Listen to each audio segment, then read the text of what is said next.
Should I pull up the YouTube at all or no? Sure. Yeah. All right. I think we're live. Are we live? Let's see. Hit us up in the chat and let us know whether we are live. Can you hear us?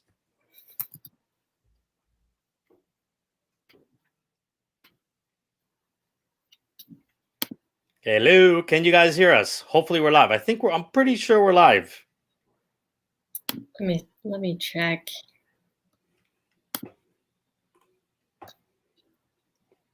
Let's see. I think I'm viewing all comments. All right. Let's see. Yep, we're live.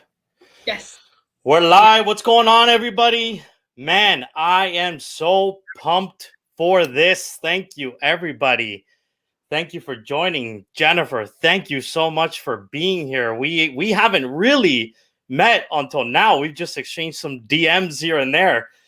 So this is, our first time meeting. I'm so pumped. I don't know if you know, but I got into TopShot 8 weeks ago, okay?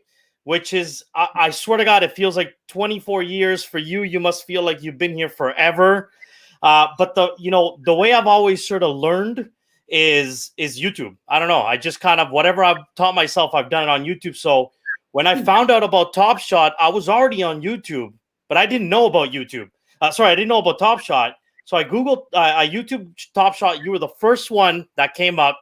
Yay! And right away, I was just binge watching your show, and so grateful. I can't believe, that was 8 weeks ago, and now you are here. I am so pumped.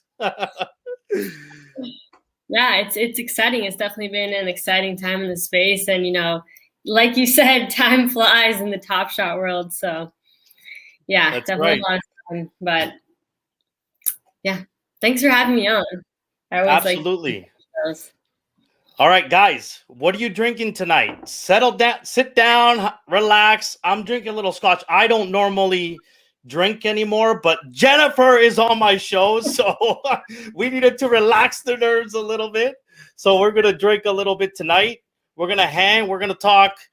The reason why I sort of reached out to Jennifer first is I'm sort of mesmerized by. Let's not kid ourselves, right? Like this is in many ways, and I hate it because I'm the father of 3 daughters, but this is in many ways like just a male dominated space when it comes to when you're combining crypto with sports, with investing and trading. And man, we need more females in all of those spaces, and we need that female perspective. And so that's kind of why I really reached out to her first, and I really wanted to have her on this channel to tell us, we're going to talk TopShot for sure. It was a crazy day in TopShot. I feel like a lot went on. I know you already did a video, Jennifer, so we're going to get to that. But I really want to know more about Jennifer TopShot herself. And, and I think we have so much to learn from you as people, quite a few people that are on my channel. We've been here together for 8 weeks, so we're noobs at this. We've only ever seen a bear market. We don't know what a bull market looks like. So I'd love for you to take us to, how did you get involved in TopShot? And first of all, were you involved in sort of crypto first, or what was your pathway to NFTs and TopShot? Yeah, so I first invested in cryptocurrency, I think back in 2017, and I kind of have just been like slowly watching video. Actually, in the beginning, I kind of became obsessed with crypto, and I started watching a ton of videos, trying to learn as much as I can, and learning about blockchain and all that. And it's a lot. Like when you don't know about that kind of stuff, and then you start learning, and you're just like, what is all this? So there's always more to learn, of course. But yeah, my sister actually introduced me to NBA TopShot. We have some crypto kitties, and she was just like on the Dapper Labs website, and she saw that they were opening the public beta, and so she signed up. And then the next day she told me, and we were able to join like when they started the public beta in October, like mid-October. So Yeah, pretty fortunate about that. But really, what excited me about NBA TopShot, because I'm not really a huge sports fan, just was the fact that these moments are NFTs and they're like unique digital assets that we own, and someday we'll be able to move to other platforms. And put into our wallets and everything, which I think is really, really awesome. And so I thought this is going to be a great revolutionary way to introduce the mainstream to blockchain technology and to kind of get everybody on board with blockchain. And like I think that it's just kind of a fun way to do it. And so I was like, I was totally sold in the idea when I first found out about it, and have just been having a lot of fun since. Yeah, it's one of the really interesting things I'm finding with Top Shot is, so I was trading cryptos and whatever, doing shitcoin stuff for 4 years, and I did not hear of Top Shot until 8 weeks ago. That seems kind of crazy. But when I heard about it, in so many ways, it felt like, whoa, I'm so late to this, yet I'm still so early, right? Mm-hmm. But for me, Top Shot is kind of like the first product that when I started investing in crypto 4 years ago, it's like the first product where I said, holy, this is finally a consumer crypto product that not even the crypto guy heard about at all. And I'm sure there were a ton of NBA fans on the platform as of 8 weeks ago that had heard of it. And I'm sure there are a ton of NBA fans on the platform today that don't even really get crypto or care about crypto or even understand the fact that these moments are cryptos. So it's pretty cool that there's like this entire diverse background of people coming together and trading moments on Top Shot. Yeah, I know. And that's the thing. I think that they don't have anywhere on the site that it's like, this is an NFT, we built our own blockchain flow, and then this is built on flow. Like, they don't really have that, unless you're kind of, doing a little digging. So I feel like that's on purpose, just to kind of make it easier for mainstream adoption. Absolutely. So you had some crypto kitties, and did you buy any other coins back in the day with, crypto related pre Top Shot? Like cryptocurrency, or like Yeah. Cryptocurrencies, yeah. Yeah, I mean, I'm a hodler, so I mean, I already tried to be a trader and I got burned, and so I was like, no, let me stick to what I'm good at and just hodl. So yeah, I'm definitely a hodler. I have Bitcoin, I have Ethereum, and I have a handful of alts that I really like. So, but yeah, I mean, yeah, that's it. Okay, so take me back to the day that you log into Top Shot, and what did that environment look like? Like, how immature was the website compared to now? How were you trading moments? Because you describe it as from the moment you got in, like you knew you were all in. Kind of like me, but I'm guessing the site is a lot more mature than it was, when you found out about it. Actually, it's not too different than what it used to look like. And there's videos out there where you can see, like, Crypto Ed. He was like one of the only like Top Shot YouTubers back in the day, and like you can see what the marketplace looked like. It doesn't look too different than it did now. I think the people that joined in June during the closed beta, there wasn't even a marketplace for them, so I had it a lot easier. There was actually a marketplace going. But the thing is that the market wasn't volatile, and it wasn't really lucrative to sell your moments that you got from packs. Yes, packs were abundant, and it was, easy to get packs, and you can buy multiple. And that was like, encouraged to buy multiple packs. But it wasn't necessarily lucrative to sell the moments inside your packs. I mean, I felt like it wasn't. So I didn't even sell my moments. I just bought a bunch of packs, and I opened my packs back then. I opened my packs. I bought S1 rares, which were going for, the cheapest was like, I think $10 was like the floor.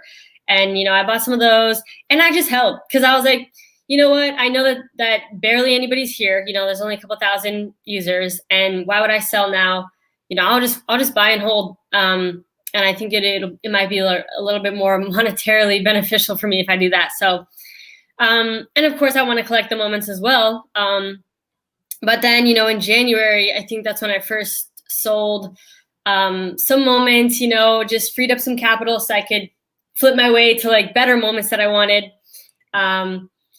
But yeah, actually the site didn't really look too much different. They haven't changed like the look and feel of like the marketplace yet. So actually, and then that was only like, I don't know, what is that, like 5 months ago or something? October, November, December, January, February, March, April. Yeah, like 6 months ago. So it's not too long ago. Nice. What was like a LeBron going for? Series 1 LeBron Kobe tribute. I Like honestly hundreds? don't know. Maybe. No, I think they were going for more than that because like for me that was not affordable, so I didn't even look at that kind of stuff. I was like, whoa, like legendaries, they're expensive. And I forget who was saying this, but I think it was Andy. He was saying like when he joined, which was September, the legendary floor was like 200, which is like, that's still, decent. And I think the LeBrons were going for thousands. And I had actually gotten 2 LeBron final rare moments from packs, which I don't even know what they were going for, but I was not down to sell them anyway. So I didn't really mind. I was like, I'm just going to keep these. Yeah, I'm not really sure, but you can check on like, there's great sites now. Back then there was intangible.market, I think. That was like the only site that you can use like to see your account value. And pretty much all you could do is like see your account value and then, maybe a couple other things. But now it's like Evaluate Market is out. You can see, historically the prices and all that. And there's all these other sites as well. And it's cool. There's a lot of tools now. So that's nice. Yeah, and we can't, it's easy now to look back, I'm sure, and say, well, yeah, sure, it was obvious to invest in LeBrons that cost $100. Why didn't you go all in? But it is really different, right? When you get very early into a product where there's only thousands of you, and it can be, I guess, intimidating in a way of like, how much do I put in here and how much do I invest when there's like literally no history of a bull market or anything have ever gone up before, right? So, when I got in, I was all in. And, some of y'all people might think I'm a whale. I am not a whale, guys. I am a complete degenerate who is irresponsibly long on NBA TopShot. And that's because, man, what I'm seeing, I kind of 4 years ago when I got into crypto, my biggest regret was as the bear market came is I didn't buy the dip as much as I should have. At least I didn't maximize it. I mean, you know what? In every bear market, everybody has regrets. But I'm telling you right now, guys, that I have been buying this bear market from the moment I joined 8 weeks ago, and it has been a freaking bloodbath. And every time I've thought I'm done investing, everything halves, and then I feel like I have to average down. So if we get a bull market, I'm not going to regret it this time. And that's the way I'm living this time. But for Jennifer, like, I'm sure it took a lot of guts to get in there and actually put your own money into something that wasn't proven. Yeah, that's true. Yeah, I mean, I think initially I put in like, and I don't have a lot of money, but I put in, I mean, less than 10,000, but it was like 5 to 10. I think, I mean, I kept putting more in as time went on. So I think initially in October, I probably put in around 5K, which was like a lot, like to just put in, but I was like, okay, like I'm looking at this as an investment and, I'm willing to be patient. I'm willing to be patient. And I think that's the main thing is that I was willing to be patient and I was willing to wait, however long it was going to take. And, one thing I like to do now is like, I don't like to sell things for a loss. Like if I buy, I recently bought more stuff during the dip and then it's like dipped more. And it's like, the stuff that you bought, like all of a sudden, the price of it is now decreased. And it's like, for me, I'm just like, you know what? I'm just going to wait it out, like wait out some of the stuff that I had bought when I thought it was a good deal and just wait for it to be profitable and then, decide if I want to let go of it or keep it or what I want to do. Nice. So at what point do you sort of make that transition from Jennifer, the participating in the Top Shot market, the investor, the trader, to, hey, I want to become an influencer in this space? I mean, I was just really excited about Top Shot. And just, it was just so, it's just like, it's such an exciting space. So much is going on.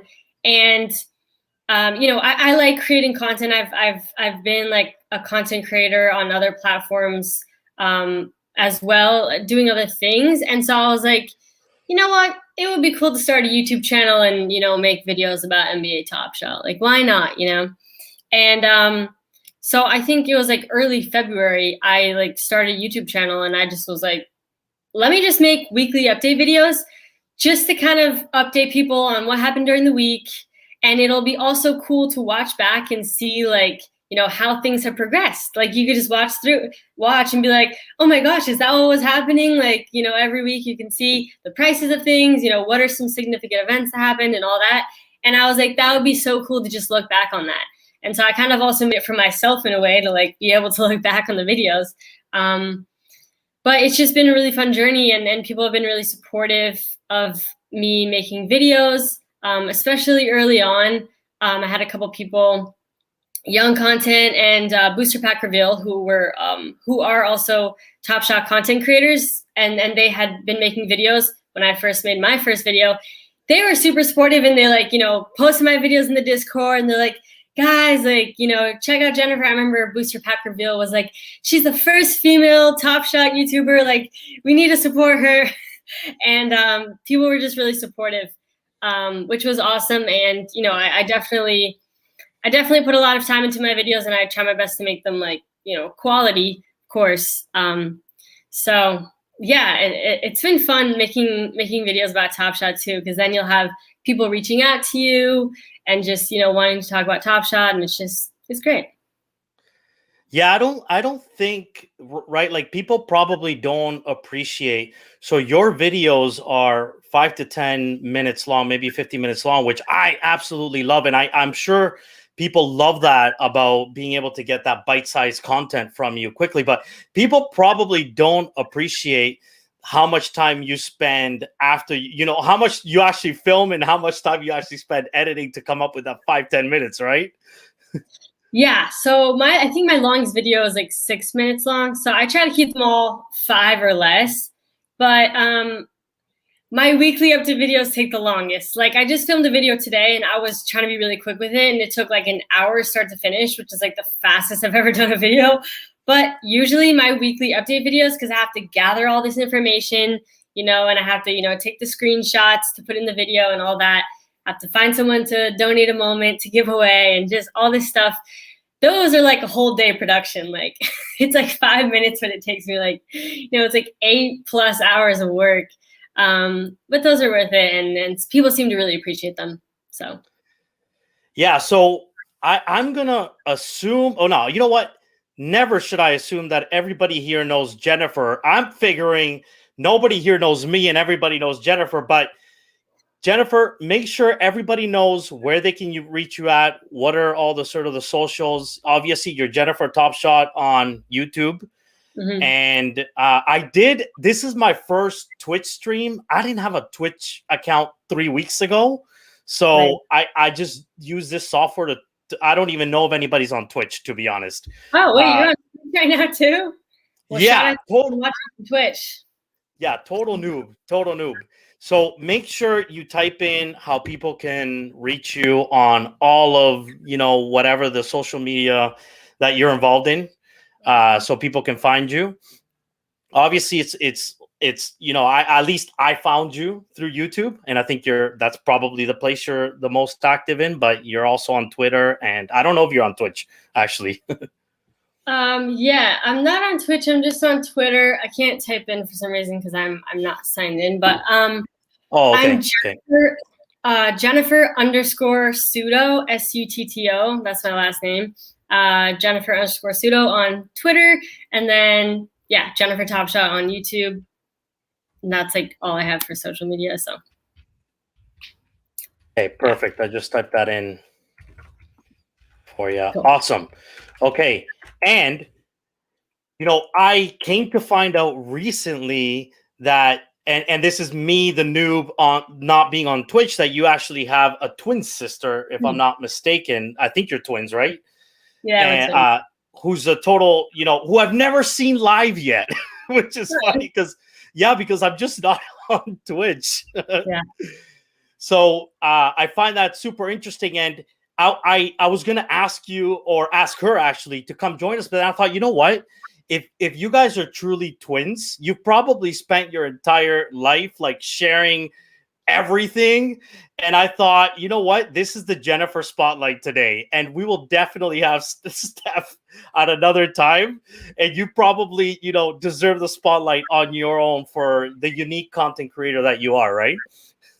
Thank you. Yeah, I honestly don't like doing like twin stuff unless it's like she does Twitch streams and sometimes she'll invite me on like when she has guests. So then it's like both of us are on, but it's like her show. But yeah, I don't typically like to, but I think it's mostly because she's more like extroverted and she always ends up like taking over. And so like Okay. I'm always just like, you know, I'm an ambivert, so I'm like introverted and extroverted. So it's like she's more extroverted, so she just ends up taking over and just doesn't work out. So yeah. Okay, I got a random question that I've just thought of. Like, I keep thinking about when I watch your videos. The art behind you, is there any significance to that at all? Yes. Well, oh, this one actually, there's a Bitcoin. See the Bitcoin Oh, yeah. on these eyes, which I thought was really cool. I got it off of Etsy.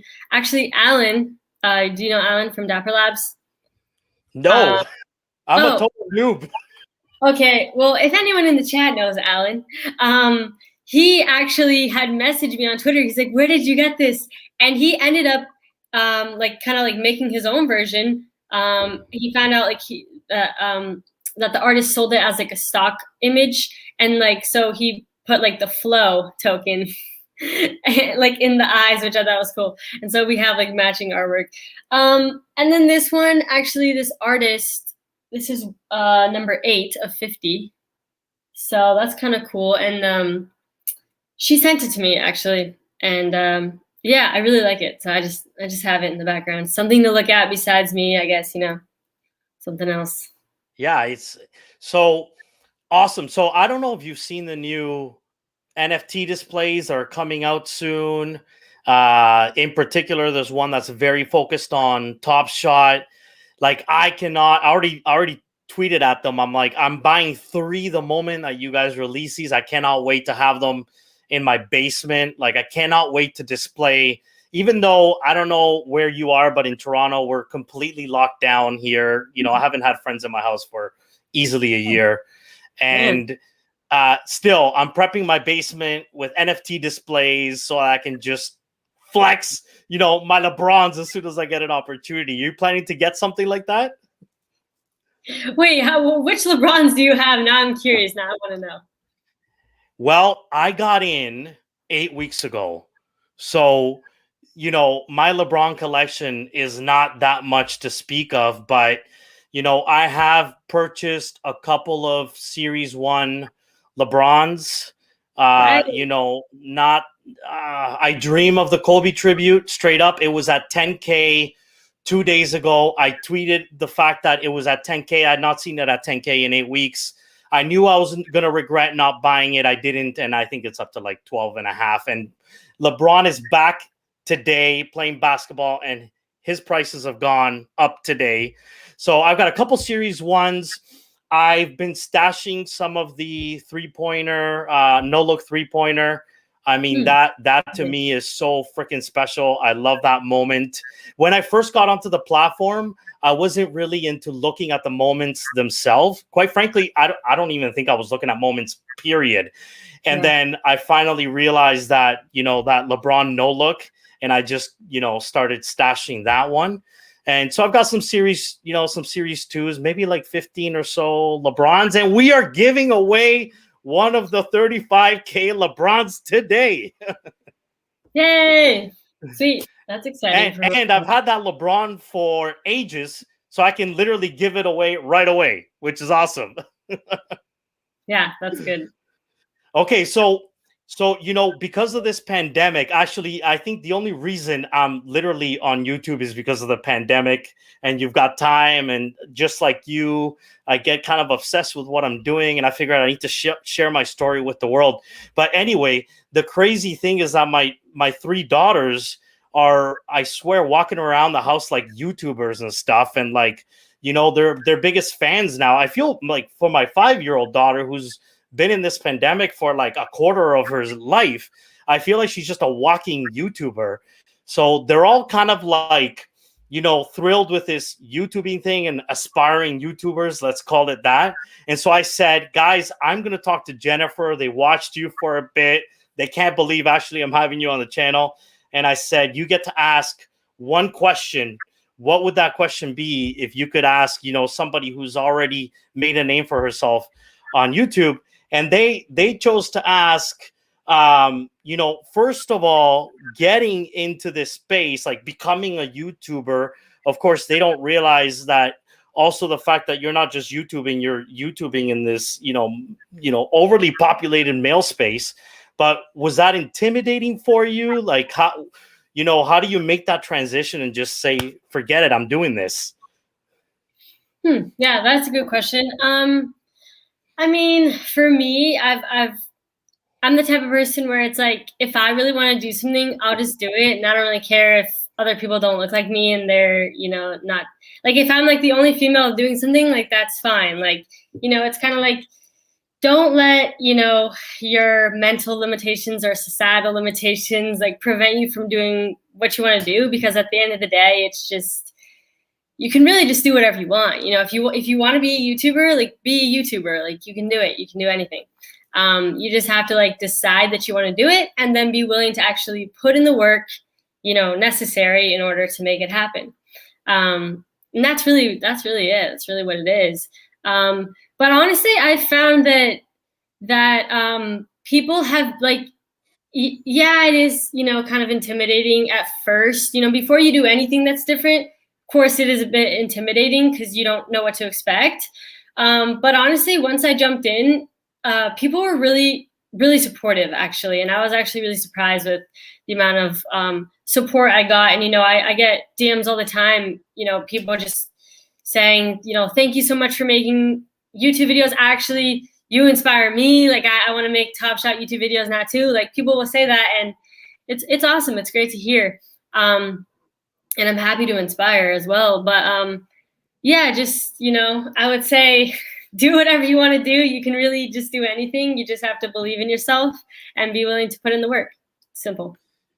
Man, I love that message. I am going to make 1000% sure that my daughters listen to that. Heck, I feel like they should wake up to that message from Jennifer, right? So thank you so much for inspiring this community and for getting involved. Like I said, we just need way more of that, just that female influence in this space. There's so much to be learned from that. And of course, as a father of three, like I want to see them growing up to be as, fearless as you in a way, right? So the question they did have for you is, so was there someone that inspired you? Was there someone that you were looking at that was sort of, your role model? Okay, so I actually, like I had said, I've been into crypto for a couple years, and I'm always trying to learn more and more. And so I watched several different YouTubers, crypto YouTubers, and there's barely any females in the crypto YouTube space as well. But there's this one female that I watch, Crypto Casey, and I really like her, and she does a really good job with her videos, and she really, puts in the work, and I just really admire her work ethic, and just, and she's a female too, so it's cool to see as well. And so I think that she inspired me a lot, actually, when I first made YouTube videos. So nice. Okay, so are you planning to expand out of NBA TopShot, or is this kind of it for you for now, or do you have any plans for the channel beyond that? I think since my username is Jennifer TopShot, I kind of want to keep it TopShot related, but maybe there's like UFC TopShot or WNBA TopShot, or, NFL TopShot. Like, I don't know what it's going to expand to, but, whatever Dapper Labs comes out with, I'll probably talk about that as well. But maybe not exactly other NFTs that aren't like Dapper Labs related, because I really am just a huge believer in Roham and Dapper Labs, and I really believe in like their mission and the team. So and it's kind of hard, because there's so many NFTs popping up, but I try to learn about the new NFTs as well. It's just I try to stay niche specific. That's the only thing. Awesome. Yeah, and oh my God, I put out a tweet last night. So Jennifer, like I just got thrown into this metaverse world out of nowhere, and now I'm literally at Atari raves, riding my pony, in it with my crypto freaking baby and crypto grandma and grandpa, and like buying eggs and carrying them to Ultraman to go and save the world, and like I've been thrown into this insane metaverse. I'm curious, how deep into that world have you gone? Probably not as deep as you, to be honest. Like you sounded like you're really deep into it. Yeah, I mean, not that deep into it. I mean, the other NFTs I have about a dozen crypto kitties, which I had before NBA TopShot. I have I did some of the Street Fighters. I still have my Street Fighter NFTs. I try to do the drops on Nifty. There was a Beeple drop today. I didn't get it, but I always try to do those. I haven't gotten anything yet. What else do I have? I don't even know. Maybe something else, but I love this comment, Ali. Look, I know you're saying slow down, bro. And by the way, 1000%, that is probably the wise thing to do. In fact, if I slowed down the moment that I got into NBA TopShot and I didn't go bananas and I didn't go and do the Cool Cats 3 challenge, which by the way is like probably the worst thing I could have ever done in NBA TopShot history, I probably would have learned a lot. But man, if you guys don't know me by now, I'm literally, you're saying 50K deep. No, that's after the bear market, guys. I'm way more deep than that. But I was literally that guy that, my mom told me, the oven's hot, and I'd be like, all right, I'm going to touch the oven. Okay, the oven's hot. I got burnt. I learned my lesson. I'm not going to burn it again. That's just the way I go. So if you guys are going to follow me on this channel, you better not go and follow me into this crazy metaverse world that I don't even know what I'm doing in there, all right? I mean, sometimes you just have to, experiment and try different things out and, see what you like. Exactly. And look, it's easy to say now, well, yeah, I could have taken my time, but the reality is that 8 weeks ago, the market was hot. And how would anybody that's new really know when is this bull market going to end and when's the bear market going to end? So it's easier said than done. So the way I look at things is jump in, but with my head first, get hurt, figure it out. That's how I did crypto. I still made out okay in the end. Like Jennifer, if you hodl something long enough that you truly believe in and you've done your research and you're like, you know what, this is it, and the price of this thing going down isn't going to affect the way I feel about the product, then you just go and you do it, man. And you just, if you can, you buy all the way down until it stops. And if you can't, let it keep going down, but hodl. Like I saw my portfolio go down 90% in crypto. Some of the people in here saw that. Some of the people abandoned me because my stuff was down 90%. But you know what? It is what it is. You hodl it, and if you believe in it, eventually all good things will come back around. There we go. Wise words.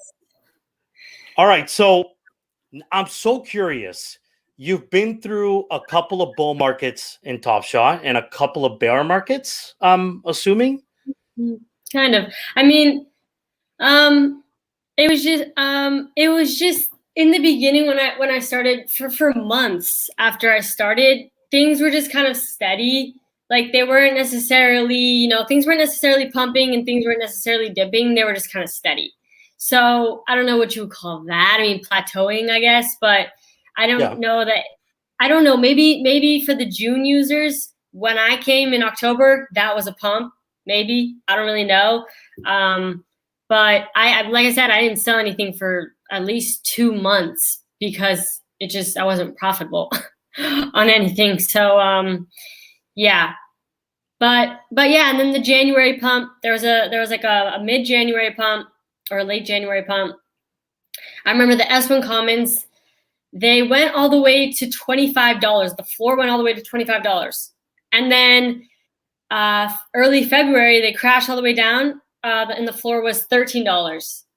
And then that's when I made my video where I was like, I'm buying S1 Commons for $13. And then it pumped, and we literally pumped shortly after that. And the floor literally got to 100 and a little over 100, 120, 120 when I got on. That was the floor. Okay. That was the floor. Yeah, and that was like, I was actually selling. I was like selling because I was like, oh, this is like. Why didn't you tell me? I should check my stuff. I might have bought something from you. Maybe I don't think I sold. I think I was starting to sell like a little bit before 100. I wasn't like I wasn't waiting that long. I wasn't that good at timing it. So I was like selling 80, 90, like yeah, and then I just kind of waited, and I ended up buying back.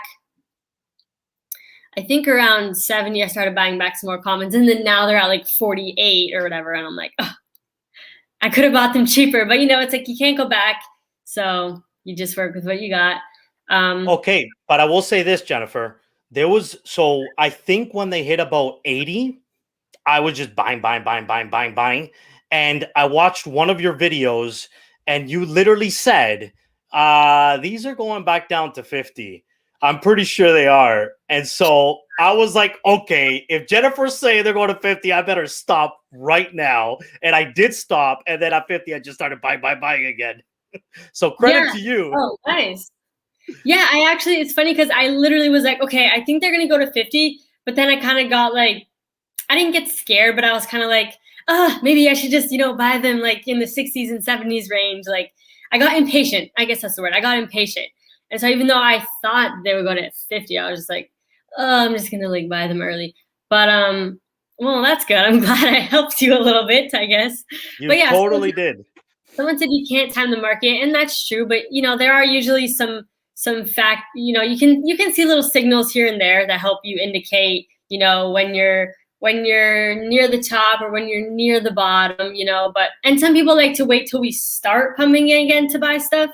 Because then it's like, then you'll know that we're off to the races, which is why I think things are kind of stagnant right now, because we don't really have any signals that tell us that we're going to, pump necessarily. I mean, people are saying playoffs, and I personally think, that we will pump again for playoffs, but yeah. So do you think the sort of this bloodbath is over? So at least the last 4 days, and not because I've been buying, but rather because the market seems to have stabilized a bit. My account finally settled down a bit. And in some ways it's actually gone up a bit. And by the way, guys, none of this is financial advice. You do you, I do me, Jennifer does she, all right? So, but what do you think? Do you think this kind of goes stable and maybe up from here? Or do we still anticipate some more downside? When is the playoffs? When does it start? Like 2 weeks from now, maybe 2.5 weeks from now. So I know that they're planning on coming out with a new set. I think the Hustle and Show set next week, right? And then they're going to come out with another set the week after. So I think, maybe things remain steady, could potentially dump a bit more. I don't know. I did see prices. I mean, I think the bottom of the S1 dip literally was like $38. I was watching them at 38. I was like, oh my God, if they go lower, this is just insane. And then now they're at 48. So like they have, things have been pumping, and S1's usually the last thing to pump. And, so just because S2 is like, the thing now, and it tends to be more volatile. But yeah, I've noticed S1 is pumping, and that always to me is like, okay, if S1 is pumped a bit, like that usually means, we're going to start to pump. Not really sure what's going to happen, but we could have either potentially seen the bottom of this dip already, and maybe we're starting to slowly start to rise again, or maybe it's the bottom of the dip is coming up in the next week or so. But I think the end of this dip is near. I definitely think that. I really do. Yeah, I think the end of this dip is near. I think a lot of things kind of forced us to be in a dip, this prolonged dip. The amount of people that gained access to withdrawals, like insane. Like literally, there were only, I don't know how many people before, or tens of thousands of people had access a couple months ago. And now hundreds of thousands of people have access, like 150,000 people now have withdrawal access. So some people are leaving, and that's fine. Some people are, withdrawing some money. Also, they had disabled new user signups for so long, and that was preventing new money from coming in, because I feel like everyone's already kind of all in a sense. So it's like, there wasn't fresh people to buy stuff. So I think there's a lot of factors that kind of forced us to be in this dip for longer than like we should have, in my opinion. But yeah, we'll see how things play out. So that reminds me like of something I want to ask you, like, especially someone that's only seen bear market. And I kind of have the opinion that in a bear market, everything gets exasperated. Like every issue is 10 times worse. And look, I'm not saying the fact that people still don't have withdrawal access isn't a problem. Like I actually already got my withdrawal access. I got it about 6 weeks in. So, I'm also not saying that just because I got it. Like it's legit. Withdrawal issues probably need to be resolved. And the last time I saw, like you're saying, the withdrawal chart, it was like mooning. So a lot of people are getting withdrawal access. So was there ever a time where there was another issue that Dapper was dealing with? And what was that? So I remember when I said there was like a huge January parabolic run up, and then, the market corrected, things dipped. Basically, the bottom of that dip was literally everyone freaking out. Like, I can't get my money out. Like, why can't I get my money out? People were literally going out of business sales, like so dramatic. They were like, I'm selling everything, like buying all my stuff. Like they were being super dramatic. And I was like, okay, like we're probably going to start pumping soon, because this seems like a bottom signal to me. But yeah, honestly, it was mostly like the withdrawal issue. People couldn't get their money out. And we see that this dip too. People are saying the same thing. And it's like, can't get my money out. But of course, nobody's saying I can't get my money out when we're pumping. Like nobody's like saying that. But then of course, when we start dipping, they start freaking out. They're like, wait, I need to be able to get out if this goes to zero, So right. Like I kid you not, I saw this yesterday. I'm not going to say who, I don't even remember actually who it was. Somebody on Twitter was tweeting at everybody saying, I lost all my money on NBA TopShot, and can you please buy this moment from me for like over market value, because I lost all my money. And I'm looking going, what are you talking about? Like if you lost all your money, it's because you sold. And I don't feel sorry for you, man. I'm not in this with you.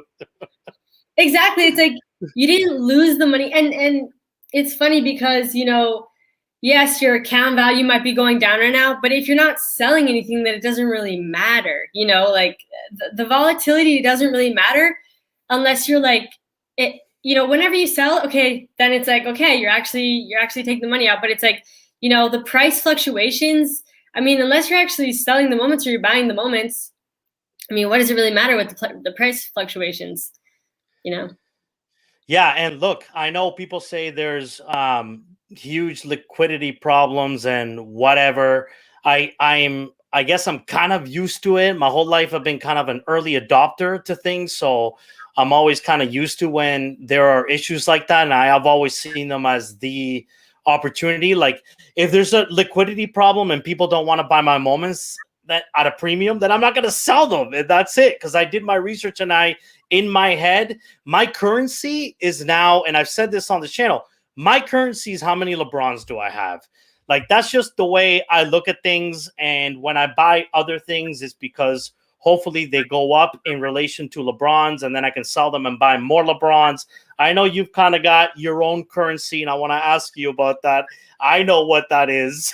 I don't know if people here know what that is, but Look, What is it it? helped me out a ton in crypto, guys. When you change your philosophy around what your currency is, if you're dealing with crypto and you're looking at your fiat, forget it. You're not going to survive this market. You know, if you buy one Bitcoin, one ETH, it doesn't matter. Whatever you decide is the right currency, then switch your mind and say, that's my currency. And if the fiat value goes down, who cares? You still got your one Bitcoin, you still got your one ETH, and that would have served you really well when, you know, Bitcoin went down 90%, ETH went down 90%. I think I bought ETH at like, I don't know, 1,000, and it went down to $78, guys. $78. You can't, if you sold at $78, you sold the bottom. Like at that point, why are you doing that? ETH is now at almost 3K, right? So the only way in a highly volatile market that you can survive it is put your money in, expect that you're going to lose value, let it go down and hold like Jennifer does. We know she's a hodler. And eventually, again, all good things come back to you, right? That's so true. Yeah, that's so true. Yeah, and also when you decide to let go of something, you know, unless you're, what do they say in the crypto space, 80% of traders lose money, like 80% of traders don't make money. Only sell something unless you're like experienced or like maybe, you know, you play around here and there, but for the most part, when you sell something, I wouldn't necessarily sell something because you're trying to buy it back for lower, like, and you're trying to like, you know, time the market and all of that. Like that's hard. Like when I sell something, for the most part, I'm like willing to let it go. I'm like, okay, I'm never getting it back. Like I'm selling it because I'm, you know, taking this money and using it elsewhere. But like, I don't know, trying to like sell something and then buy it back for cheaper and stuff, that is not easy to do. Like it really is not. So Nick Swerve over there, who I talk on with DMs, he's doing something really cool, by the way. He's an artist, so go follow him on Twitter right now. And he's doing something really cool where he's creating art that actually is comprised of NBA TopShot pack. So, you know, he's providing some utility to his art. Not only do you buy the art and get the art, which should be enough, by the way, but, you know, he also provides you with a pack, which is really cool. So he says, all right, so he's probably watched your channel too, and he says Jennifer's currency is S1 rares. And so is that true? What is your currency? What is, you know, Jennifer, the investor, doing on NBA TopShot? I mean, yeah, I mostly buy S1 rares are my favorite thing to buy, I would say. I mostly buy S1 rares and S1 comments, to be honest. And I try to get, I have like 5 S1 legendaries. You know, I try to get some here and there. They're expensive. I don't buy too much S2 moments, but you know, now I literally just bought like 10 $5 S2 comments because I don't open my packs and I need some stuff to trade in for tickets because I want some S1 packs. But yeah, and those are fun. You know, if you're willing to be patient, a couple times I've bought a bunch of, you know, $2, $3 common moments and then flipped them, you know, when they turned LE or, you know, when they pumped for some reason. And it's kind of just like a fun thing to do. So, you know, I might try to do that again. But yeah, I would say S1 rares are probably my S1 rare final set. That is like my favorite set. That's the only complete set I have. I love to stack those moments. I have like 10 Kelly Olynyk's, 5 of them 2-digit, which I paid a pretty penny for because I just wanted them. Yeah. Oh, so I totally know that about you. And it's funny because I was looking at this today and I have to wonder, the finals up 15% in 24 hours. I just gotta wonder, Jennifer, have you been buying? Oh my God, I wish I've been buying. No, I've been painfully looking at the prices, wishing that I had more money to put in. And that's pretty much it. Yeah, no, I haven't been buying, actually. I don't have any Dapper. I literally have like, well, now I only have like $3 in Dapper. But I had like $50 like earlier today. But yeah. Okay. That, you know what? Then I'm optimistic about that because that doesn't mean it's you pumping the S1 final rares and the Kelly Olynyk's, right? So that's good. Yeah, Somebody else has caught on to this. hopefully not. Hopefully not. I'm trying to just have them all, honestly. So Simon says, explain how that works. So why do you invest in the S1 rares? What's the philosophy there? I've actually always believed in S1 rares. First of all, I think S1 is super special because it was the first series that they ever came out with. I think that's going to hold a lot of long-term value. Like when they come out with, when there's like S10, what are people going to buy? I think they're going to look, well, honestly, I think S1, most people are going to get priced out of S1 because I just think that collectors that really want to like own like the ones that are really willing to put in a lot of money, because I think they'll cost a lot, are going to want complete S1 sets, and they're going to want S1 moments. And I think eventually people are going to get priced out of S1. And so I just try to hold on because I'm like, I'm just this little fish, but I'm like, I'm trying to be a part of this S1 thing that they have going on. But I also like that, a lot of the moments took place in the bubble. Sometimes there's like there's like a virtual screen in the background, these like virtual people, which I think is really interesting because unless literally nobody's allowed into stadiums again, but I think you can now go to stadiums for basketball games. So yeah, I don't think they're ever going to do that again. So I think that's super special. And yeah, I just really believe in S1 long term, and I just like rares because they're rare. That's pretty much it. And if everybody doesn't know, I'm pretty sure most of you know that Dapper has announced that there's a mobile game coming out, hard court, and that's going to provide, in a way, utility to the NBA TopShot moments in a way like we've never had before. There are other NFTs that are way more focused on utility, like Zed Run, where you buy a pony and you race a pony and you bet on the pony. So I think Dapper is sort of like collector mindset first, but doing what they can to provide utility beyond just challenges. And there's been all kinds of speculation that maybe someday, if you own an S1 rare, maybe you'll get to go to a LeBron James fan, right? Exactly. So a LeBron James game. So there is that future kind of utility that you have to think about, and it would make sense that the more scarce the asset is and the more rare that it is, that it's probably going to bode well for that utility. And so, I mean, at the end of the day, why not? Like, if you had the money and you could buy a LeBron James 35K CC, where 35,000 people in the world can own her, you can buy a LeBron James where 100 people or 50 people in the world can own it. Like, doesn't that seem like a bit of a no-brainer to you? Yeah, the fact that, for S1, the most anything was added for S1 was 3,999. Like, once these moments start getting into the hands of people that literally will never sell, they're like, nope, this is a vault, like Will Vault. They own a lot of S1 moments, and literally they're like, nope, they haven't sold anything.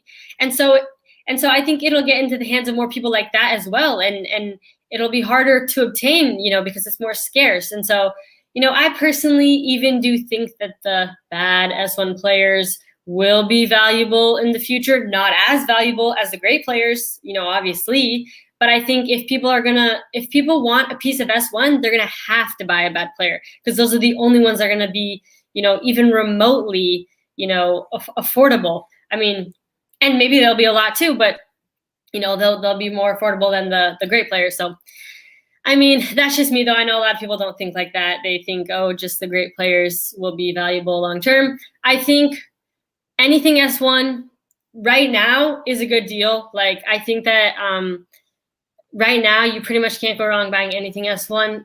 I think we'll see higher prices for sure. I think S2 is interesting, but there aren't that many players that were a part of S1, and therefore their first moments are S2. And so that's really interesting as well. And a lot of people place value on first moment badges, which I find interesting. I'm not particularly sold on the badges as much as most people, I think. But, you know, I think it's interesting, and we'll also have to see how that plays out. So there's a question here: what S1 is reasonable in terms of price? And I will say this: I heard Jacob talk about it on office hours that there may be some plans to have some S1s in future challenges, right? I don't know if you heard that as well, Jennifer. I didn't hear the office hours. So yeah, so I think it was a couple days ago. So that kind of took me by surprise a little bit that they may. So he said it's definitely not off the table. In fact, quite frankly, the way Jacob speaks, I feel like it's coming at some point. Like that S1s could be in challenges. So speculate all you want, but that could mean that actually. Oh yeah, I'll tell you. they did. Go They ahead. did. He did say that. He did say that, like, even if a moment has been used before in a challenge, it can be used again. And like all moments are you know, could potentially be used in a future challenge. So yeah, I think that we could see S1 challenge, and there hasn't been a base set challenge for S1 like at all. So like, and there's been a lot of base set challenges for S2. So I think that's interesting. Yeah, so I don't, the way I would answer that question at least is like, what S wants to buy? Look, right now, I would probably be thinking about what players are going to go into the playoffs in literally 2.5, 3 weeks. That may be a good way to look at it. What players potentially are going into retirement and are going to have a very limited set of moments, for their history, right? Like we've seen some S1s announce retirement and then all of a sudden their moments pump like crazy and then fell back down. But that might be another approach, is like you may look at it and say, hey, here's a player, LaMarcus Aldridge, who may actually someday be an all-star. That's kind of debatable and subjective, but you might look at it and go, hey, if I like LaMarcus Aldridge and he's only got 3 moments on the site, that may be a good investment. And then the other thing is invest in what you support and what you like, because so for someone that's only been in a bear market and has never seen a bull market in NBA TopShot, the funny thing is that the only time I've actually sold a moment for profit is when it mooned because of some speculation. And it was like Joe Ingles, guys. I just sold 2 Joe Ingles because he was announced to be in the challenge and he mooned. And I'm like, I don't even know why I have 2 Joe Ingles. Like, I don't even think I've seen the guy play in my life, but I have 2 of them. So I sold them. So sometimes it's funny. You just kind of diversify and then, things may play out. And I think, Jennifer, it's really interesting with you is that you self-admittedly don't watch basketball that much, right? Like, do you watch basketball at all? I don't have a TV. No, I don't watch basketball at all. Dang it. Well, there you go. And you know what? I know some of you are thinking, like, how does Jennifer invest in TopShot and she doesn't watch basketball? Well, I'm sure, guys, if we were to look at her account and her profits over 6 months, I'm sure she's doing quite okay. And it's funny because sometimes, I do watch other YouTubers, and I'm not by no means I'm bashing them. I think some of them are really, really good at data analysis and predicting the future based on having been like DraftKings. But sometimes you can just overthink things, right? And sometimes it's like about, what you tell me, how do you kind of look at that as someone that doesn't watch a sport every day? For me, I think that's why I value S1 so much. And I know to never sell a LeBron. Like, I've never sold a LeBron. I know some of the players that it's like, okay, if I know them and I'm not even into basketball, then I'm definitely holding on to them. And then, I have friends that I'll ask, questions. I'm like, hey, like, what do you know about this player? But for me, I really value scarcity. I would say I value scarcity probably a lot more than most people personally. And I think that's just why I buy, S1 so much. Like even S1 comments of players that people are like, who cares about that player? Well, I value scarcity, sometimes more than the player itself, which is why I'll do that. And I mean, that's just me. That's just me. Everyone has their own strategies, you know. But I don't mind about the different players. I really don't. I don't really care too much about the players. I just like, for example, the finals rare set. The reason why I stack those moments so much is because it's the finals. The finals only happens once a year. It's special. It's like the two best teams for the year, and like how is anybody bad that's in the final set? Like literally they were in the finals. Like they have to be good, right? So I'm like, it's a safe thing for me. I'm just like, that's a safe bet for me. And then like little things here and there, like recently I picked up early adopter moments because that was the very first set that NBA TopShot ever came out with, which I think is super valuable. And actually, when we pumped the last February pump, people actually literally those pumped like crazy because people were like, "Oh my god, this is the first set; it's going to be super valuable," and those actually ended up skyrocketing in price. And so like when they dipped, I bought like 5 of the moments because I'm like, I think those will pump, you know, again, and then those ones are nice to hold as well, you know, even longer term. But you know, I like to think of when I'm buying stuff, I'm like, okay, what do I want to hold long term? And then if it happens to pump, like, you know, quite a bit, then I'm like, okay, maybe I'll let it go. You know, I'm not attached to it. I'm not emotionally attached. But I just, when I buy things, it's like, instead of thinking, oh, maybe I could flip it, you know, flip it if I do this, like I just think, okay, I'm prepared to hold this long term. And then if they pump, great, I'll make some money, and you know, I'll decide what to do from there. And that I find that to be the easiest strategy. Just buy low, sell high. I haven't been selling lately because I don't want to let go of any of my moments that I bought in October because I like to hold on to them, and I don't open packs, so I don't have new moments to sell. And I've just been chilling. So just been chilling. Nice. Okay, so we had crazy day in Top Shot land. We got some massive news. And yes, we are going to give away LeBron maybe right after we talk about this because this is like really important. I forgot to pick up my daughters because NBA Top Shot announced this. I feel terrible. I showed up so late today because NBA Top Shot basically announced that you're going to be able to trade in any moment. As far as I understand, the series doesn't matter. Nothing matters. You're going to be able to trade in every single moment for a ticket of some sort, and you are going to be able to use that ticket and potentially, you know, they're going to be releasing the S1 packs that are still available. And if you're listening to this, you know Jennifer's big on S1. And so there's been a bunch of unreleased S1 packs that they held. I don't even know why. Do you know why they held those packs? So it's not that they held these packs. These are actually like new packs that they put together from the S1 moments that, because they could take moments out of packs. Like for example, the Western Conference Final and the Eastern Conference Final, the rares that are going to be burned, they took the commons out of those packs. And then back then,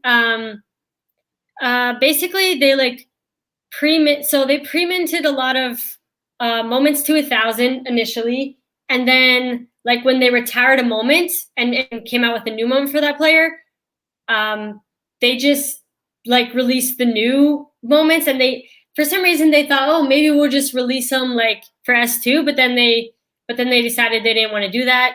I don't know. Basically, they were just sitting on a bunch of these moments, and so they put together these packs, 4 S1 moments in there. One of them is out of 1,000. They're all base common moments, S1 common moments, and then the other 3 are out of up to 3,999.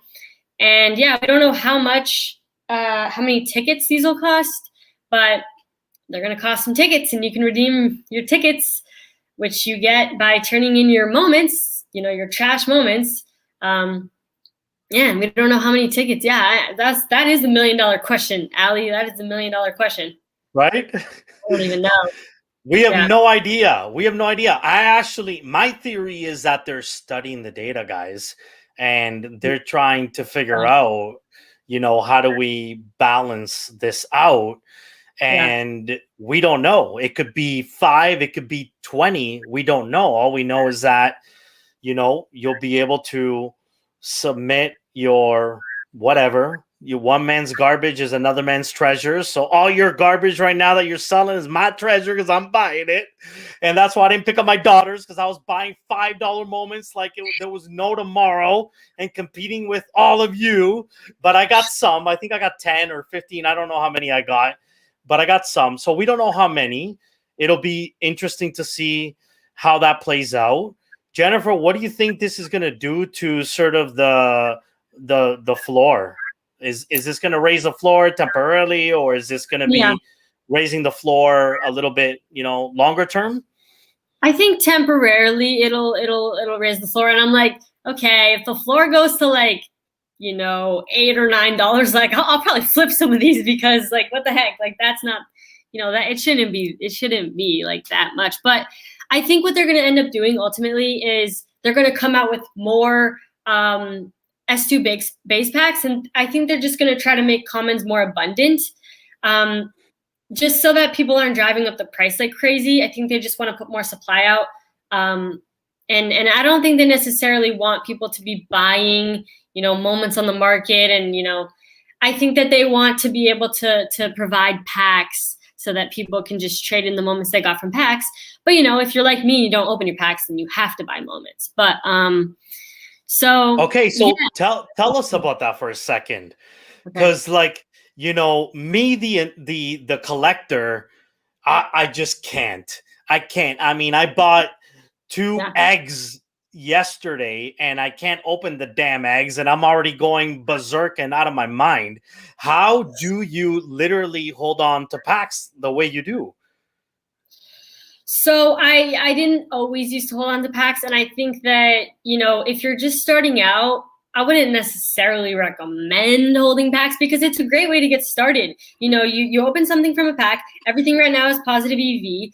You can sell the moment, and then with the money you can buy whatever you want. And I think it's just a great way to get started if you're just starting out, and it's a great way to get more capital in order to reinvest the profits. Yeah, so the oldest one, so the first unopened pack I ever saved was S1 rookie debut rare pack. I have 2 of them. I saved 2 of them. No. Yeah. And I have 2 of those. And those are the only 2 packs I saved from S1. I opened every single other pack, and I just, for some reason, I have no idea why. For some reason, maybe I just liked how the pack looked, or I was like, ooh, rookie, this seems special. I just decided to save them, and I didn't open them. And then S2, it used to be, I don't know if you were around for this long, Crypto Puppy, but it used to be where you could actually buy multiple packs. Just like for S1, you could buy multiple packs in a drop, and they would do these stress tests at like 3 a.m. and you can get your pack, and then you can get in line again and you can get another pack. And so I started saving like 1 of each pack drop, because I was like, oh, let me just save like 1, because I have like 5 or something, I'll just open the rest. And then it started becoming more limited, and then you only could get 1. So I'm like, okay, like let me just, save the 1 that I get. And so now I just save my packs that I get. And I have yet to get a rare or legendary pack for S2, just so you guys know, in case you think I get like special perks or anything.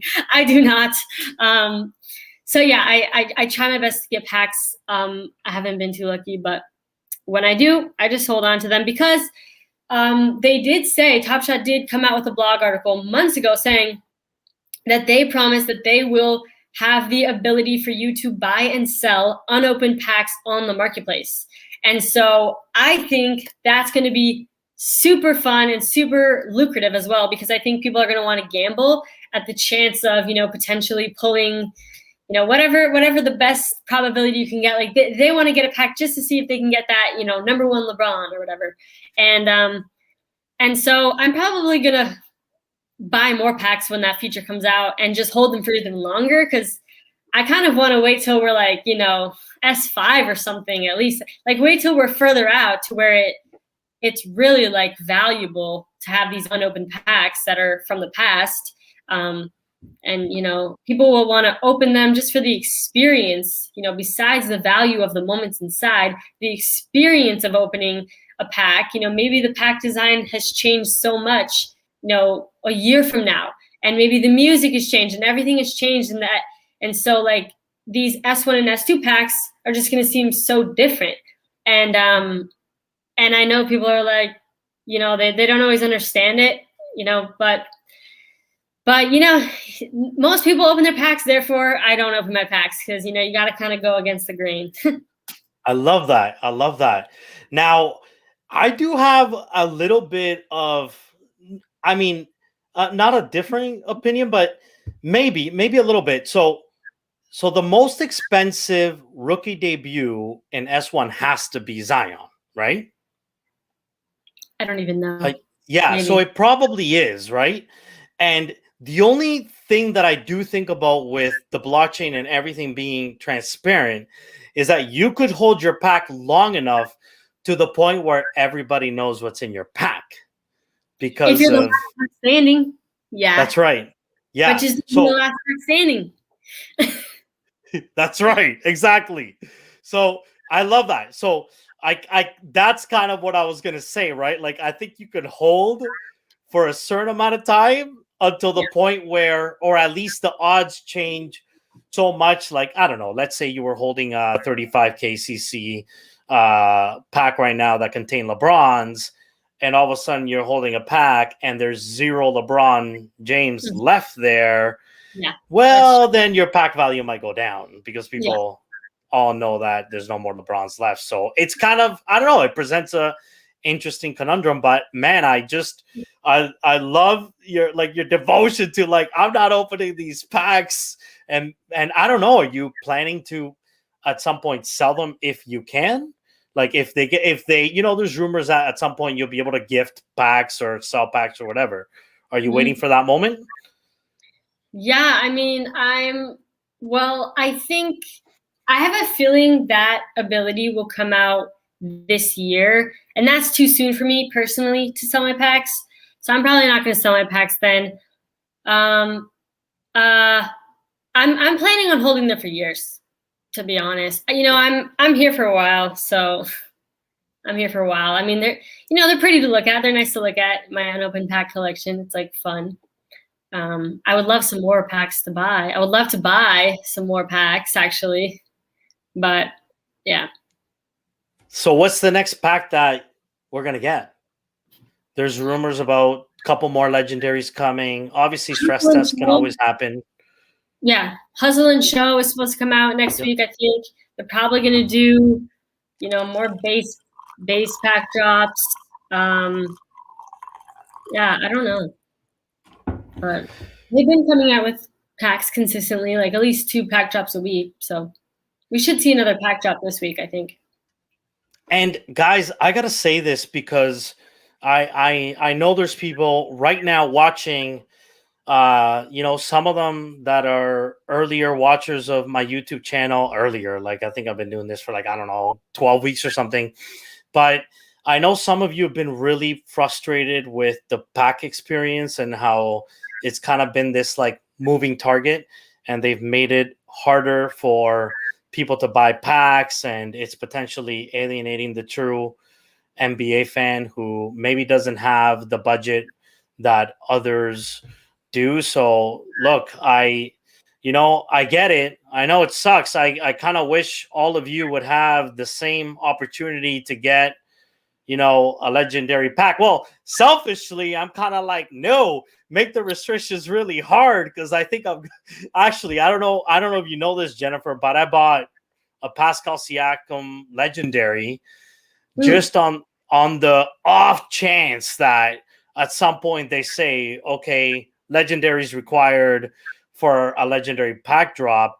I could totally be wrong, and I don't really care because I bought someone that I'm willing to hold forever if I have to. And I did pull a legendary pack, and I pulled a John Collins, which I didn't even know who that guy was, to be honest, when I pulled him. I'm a big Raptors fan, so I sold him, and now I got a legendary player. So in a way, selfishly, like if I was a selfish collector, I would say, yeah, make it harder so that so I have a 30% chance, 50% chance of getting a legendary pack. Because by the way, the last legendary pack, I had a 3% chance and somehow I landed it.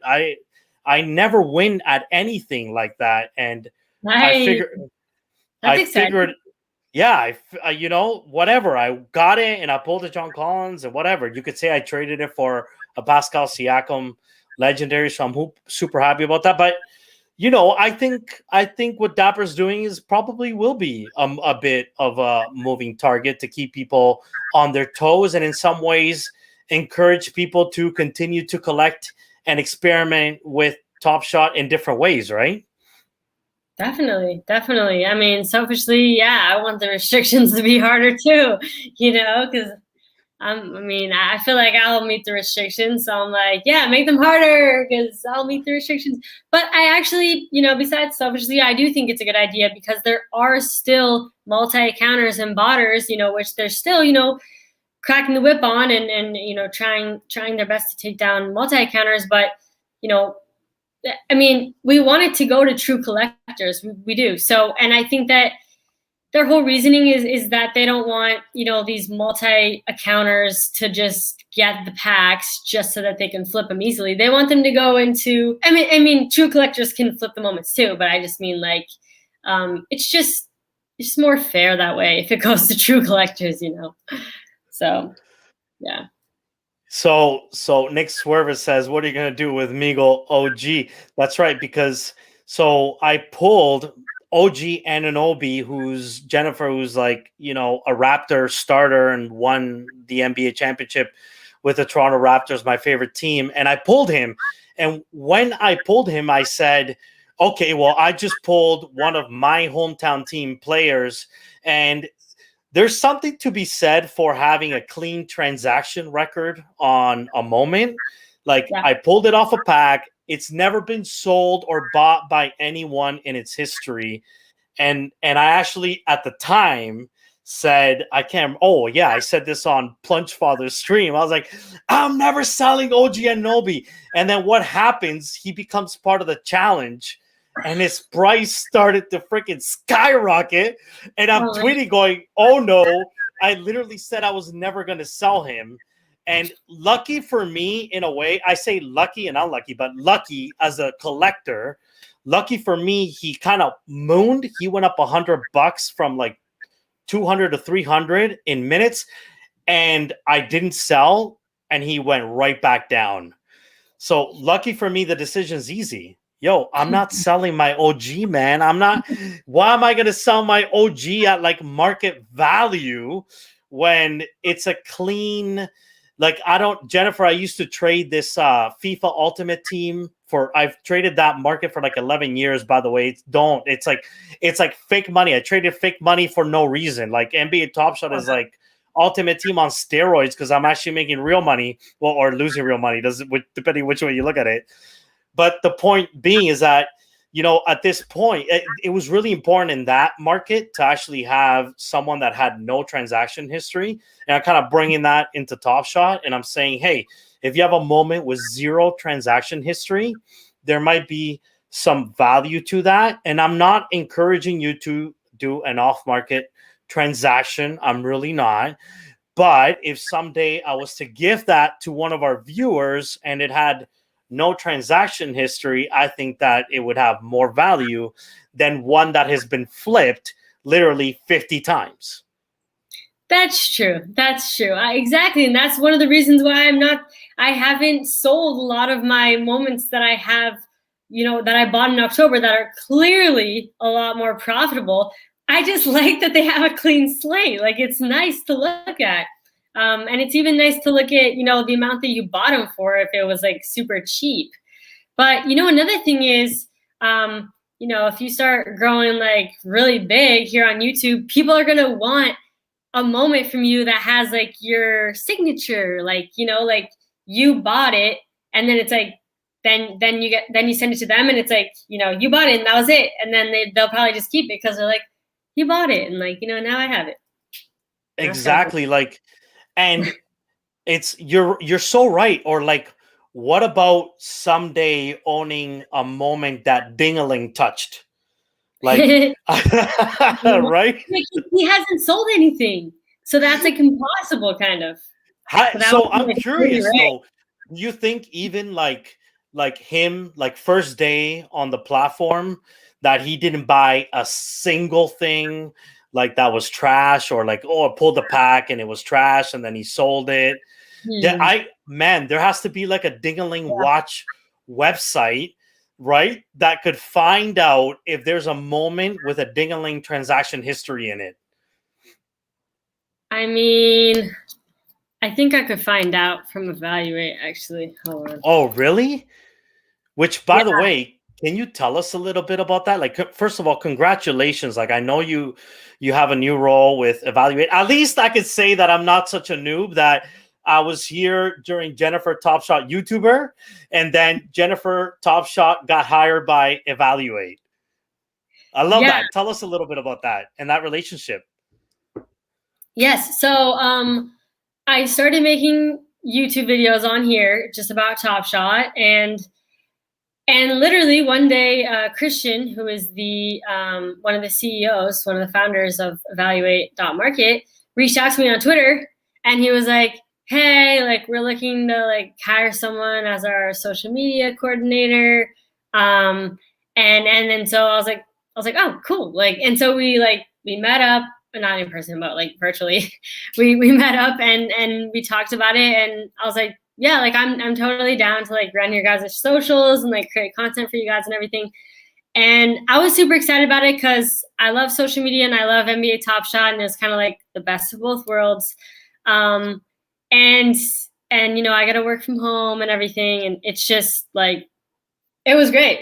It was great, and I was excited. And you know, it's been about 2 weeks since I started, and I'm going to be starting their YouTube channel for them soon, next week, actually. So I'm excited about that as well, and yeah, super excited about that journey with them. So Nice. Well, I'm really pumped for you to be part of their team. As with when I found you first on YouTube, I found Evaluate Market first in terms of tools that I use. Is still, my go-to tool. So for me, it's like the perfect partnership. So are you all in on this now? Like, is this what you're doing full time? yeah, that's what I'm doing full time. Yep. You're living the dream. You're living the Living dream. the dream. Congratulations to you. You Thank deserve this.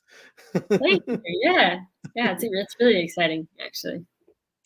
Yeah, okay. Someone said he gifted one to Harrison Barnes, though. Yeah, he gifted that Harrison Barnes #1 Meagle, I believe. So therefore, didn't he buy it? So No, therefore, he he bought it. Yeah. actually then his signature's on it for Harrison Barnes.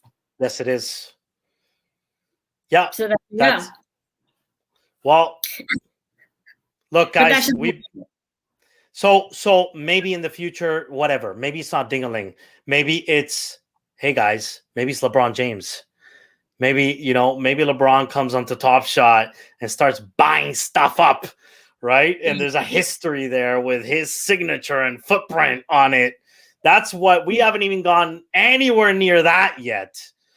All right, guys, listen, I know we've been at this for an hour and a half. Jennifer, I didn't even ask you how long you could do this for. And I am so grateful and so thankful that you have been here for as long as you have. We are going to give away a LeBron while you were talking. So I'm not, guys, I don't stream. Like, this is like my third stream. So I was using this software before to give away stuff on comments, but it's telling me that there's no comments, and I think it's because it's a stream. So I'm going to do something.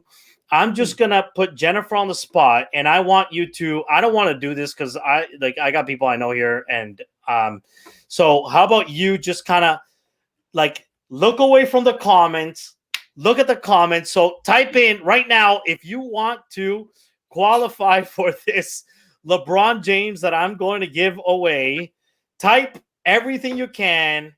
And then go ahead, look at the comments. You pick who wins, and we'll take it from there. And I'll make sure you get your LeBron James. oh wow. The pressure. I know. A lot of pressure. A lot of pressure. Oh my gosh. Okay. Wow, there's a lot of people chatting. I want to pick someone that I was seeing actually like interacting during like the whole time. I don't know if that's I biased. love it. I Okay. love it. I love Okay. it. That's even better because there are people I saw, some people I know. I don't you pick who you saw chatting in here. And or like who grabbed your attention. Okay, well, there's a lot of people that I saw, just but I'm just randomly seeing someone that I was like, oh, I saw them before, and that's what I'm picking. Vito Sterit. Vito Sterit. All right. Vito. You see them. Vito. Where's Vito at? You won a LeBron James. Where's Vito at?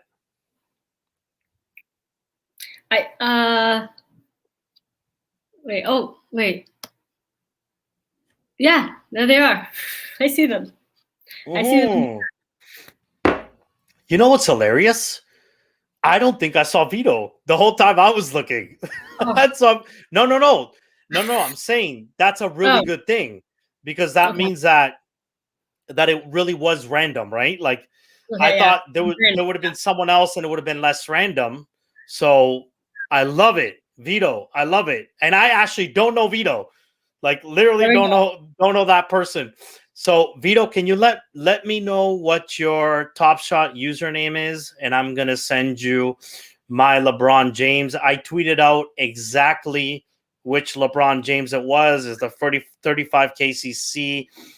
Whatever. Actually, you know what? I don't know what his price is at now because it was announced that he's coming back today, but there was no LeBron James that I had bought that was in profit, before the announcement today. So, he might be climbing back up. And if you believe in the things that Jennifer talked about today, then you want to hold that LeBron as long as you can, right? I know. I actually need to buy some of these. Like the moment that you're giving away, I need to buy a few of those. Like I still have to buy some of his 35 KCCs, but yeah. I still owe that LeBron complete. He's at 74 now. He got as low as 60 something. Yeah. I saw him the other day, 64. I was like, should I pull the trigger? Like, I didn't know what to do. But okay, look, they said their username, by the way. It's Vito TK. Vito TK. Amazing. Yeah. Yes, I am so happy for this. I don't know Vito, just so you guys know. So this is not rigged. Vito seems pretty pumped. I love that. Okay, Vito, you can trust me, bro. I'm assuming you're bro, Vito, but I'm gonna send you that LeBron as soon as we get off. Congratulations to you. So far, I have never sold a LeBron. I have only ever gifted LeBron. So when I buy the 35 KCCs, this is my thing. This will be my thing forever. I will always buy LeBron 35 KCCs and I'll give them away whenever I feel like it, whenever you guys join the channel. And, I'm going to go on a buying spree. I'm kind of waiting for the circulation count to shrink on that LeBron, right? So like, the point where we get to there may be limited edition. Yeah, right? Yeah, I'm waiting for more of the supply to be out because I think 66% of the supply is out for it. Which, by the way, I don't know if you saw the comments, but Nick, who you said you know him, I think he said he'll give away a moment as well to the chat. No, really, Nick? No way. He said. Oh, Nick, you rock, man. I met. This has been by far the most rewarding part of this whole thing for me. Is I have met so many freaking people in 8 weeks from all walks of life. Like I jumped into the metaverse and I'm meeting ponies and bears and dogs and cats and grandmas and grandpas and babies and like everybody under the sun. And it actually, you know what? It doesn't really matter what your budget is, or I love how this metaverse people are sort of buying who their identity is.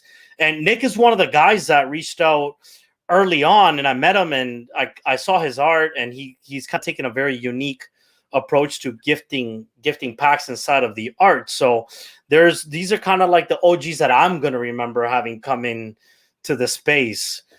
So Nick, you said, what did you say? You said you're going to give, did he say he was going to give away a moment right now?